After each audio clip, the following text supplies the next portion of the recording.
Hello guys, good morning. आजच्या मॉर्निंगच्या ब्लॉगमध्ये स्वागत आहे. विषय आहे राजपाल यादव.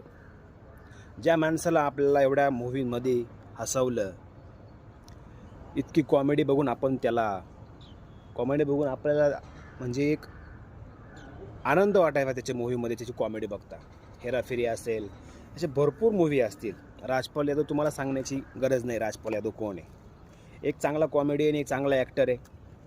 आता पता लापता काहीतरी मूवीसाठी त्यांनी काहीतरी कर्ज घेतलं होतं आणि 9 करोडचा चेक बाउन्स झाल्याचं प्रकरण काहीतरी आहे आणि त्याने सरेंडर केलं आहे. म्हणजे तो म्हणतो आहे की हे भरण्यासाठी माझ्याकडे पैसे नाही आणि मला जी काही सजा मिळेल ती सजा घेण्यास मी पात्र आहे आणि मी की घेईल.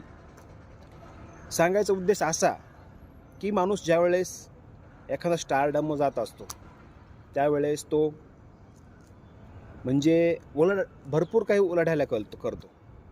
त्याच्याकडं आता 80 करोडची प्रॉपर्टी देखील आहे, तरीही देखील त्याच्याकडं आता 9 करोड भरण्यासाठी नाही आहे असं त्याचं म्हणणं आहे.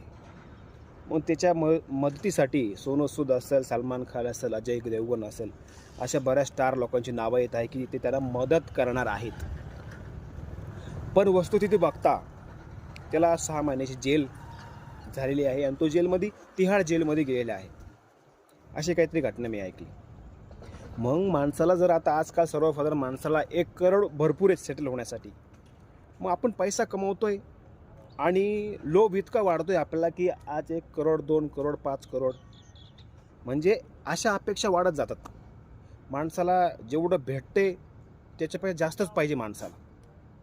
त्याच्यामुळं आपण स्वतःने प्रत्येकाने विचार केला पाहिजे की आपण ह्या लालच आणि लोभापायी आपली अशी तर अवस्था होत नाही आहे ना की आपल्याला वेळेला कोणी मदतीला येणार नाही आहे. अशी अवस्था तर होत नाही ना.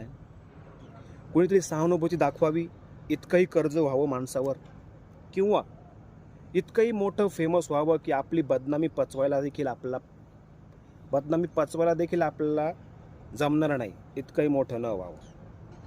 त्यामुळे जमिनीवर राहायचा प्रयत्न केला पाहिजे, जेणेकरून आपण जिथं जास्त हवेत जर गेलो या गोष्टी अशा होतात.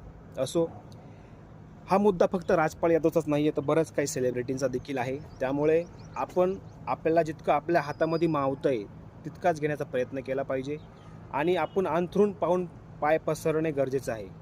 जेणेकरून आपल्याला माहीत नाही भविष्यात आपल्याला किती कर्ज येईल, भविष्यात काय होईल, कोण आपल्याला मदत करेल का ना करेल, या गोष्टीचा आपण विचार केला पाहिजे. आणि इतक्या मॉर्निंगच्या ब्लॉगमध्ये इतकंच आहे. आणि तुम्ही देखील काळजी घ्या. लोन्स वगैरे काय असतील त्याचं काळजी घ्या आणि